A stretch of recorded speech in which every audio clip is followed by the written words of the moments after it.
Hindi film industry में वैसे देखा जाए तो बहुत सारे खलनायक आए हैं जिन्होंने अपने शानदार अभिनय का परिचय भी दिया। कुछ ऐसे खलनायक भी आए हैं जिनकी अदाकारी देखने के बाद हर कोई डर जाया करता था और उन्हीं में से एक थे प्राण।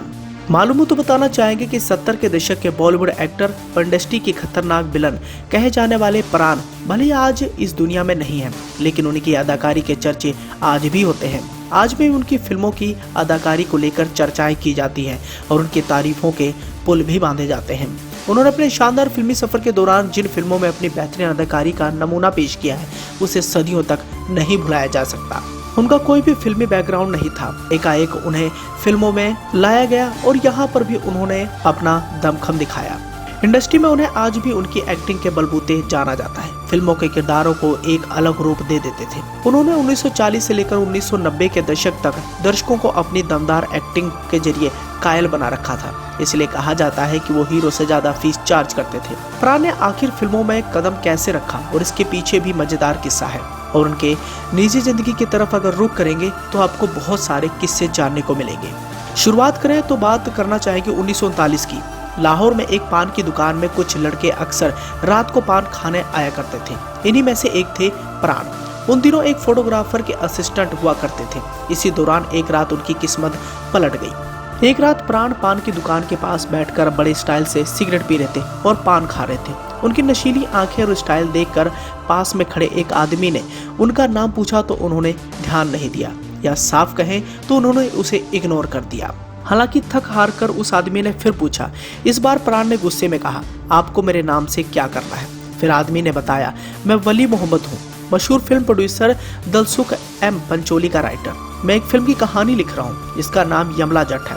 इसका किरदार तुम्हारी तरह की बात करता है, पान चबाता है, क्या तुम ये रोल करोगे? हालांकि प्राण ने उस आदमी की बातों पर ज्यादा ध्यान नहीं दिया और उन्होंने झट से मना कर दिया। मोहम्मद वली ने उन्हें अगले दिन स्टूडियो में आने के लिए भी कहा। सुबह हुई तो प्राण ने सोचा रात को वो आदमी पान की दुकान पर लोगों के सामने अपना इंप्रेशन जमाने की कोशिश कर रहा होगा, कौन जाए स्टूडियो, और उन्होंने ना जाना ही बेहतर समझा और वो स्टूडियो नहीं गए।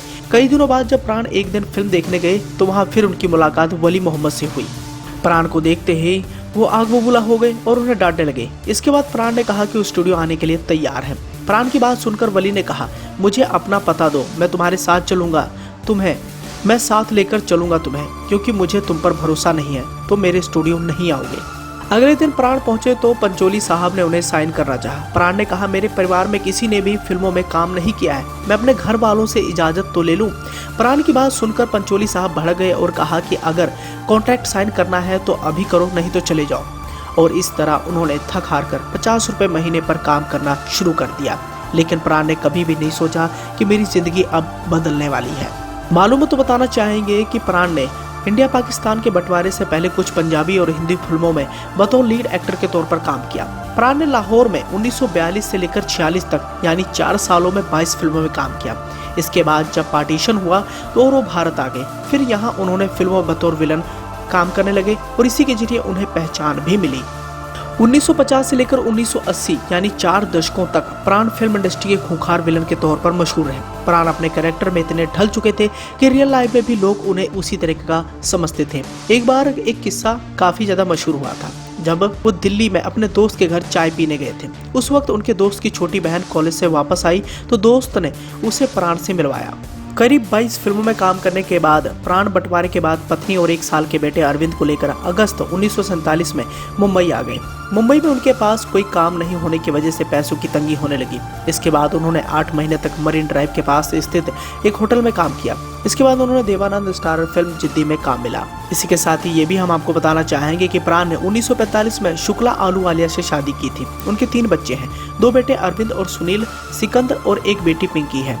1960 से लेकर 70 के दशक में प्राण की फीस 5 से 10 लाख रुपए होती थी। केवल उस दौर में राजेश खन्ना और शशि कपूर को ही उनसे ज्यादा फीस मिलती थी और इस बात से आप अंदाजा लगा सकते हैं कि उस दौर में उनका कितना बड़ा स्टारडम हुआ करता था। यहाँ हम आपको इस बात की भी जानकारी देना चाहेंगे कि अमिताभ बच्चन के करियर को संवारने का श्रेय भी प्राण को ही जाता है। अमिताभ बच्चन के करियर को संवारने वाली फिल्म की अगर बात करें तो वो थी जंजीर, और जंजीर फिल्म के लिए सबसे पहले धर्मेंद्र, देवानंद और राजकुमार को ऑफर दिया गया था, लेकिन फिल्म के प्रोड्यूसर डायरेक्टर प्रकाश मेहरा इस फिल्म को इन तीनों में से किसी के साथ भी फ्लोर पर नहीं ला पाए। जब 3 लोगों ने जंजीर को ठुकरा दिया तो एक दिन प्राण ने प्रकाश मेहरा को अमिताभ बच्चन को फिल्म में लेने की सलाह दी। प्रकाश मेहरा के मुताबिक प्राण ने मुझसे कहा कि अमिताभ को बॉम्बे टू गोवा में देखने के बाद मुझे लगता है कि वो फ्यूचर स्टार है, और इस तरह उन्हें वो फिल्म मिल गई। प्राण अपने मेकअप पर बहुत अच्छा काम करते थे। वो अपने घर पर इसके लिए आर्टिस्ट रखते थे और वो स्केच बनाता था जैसे प्राण चाहते थे। इसके बाद मेकअप मैन और बिग मेकर उस पर काम करते थे। प्राण अपने गेटअप से मेकअप और उच्चारण को लेकर हमेशा प्रयोग करते रहते थे। इसका नतीजा भी फिल्मों में हमें देखने को मिलता था। लेकिन दुर्भाग्यवश 2013 में मुंबई के लीलावती अस्पताल में सांस लेने की समस्या के बाद 93 साल की आयु में उनका निधन हो गया।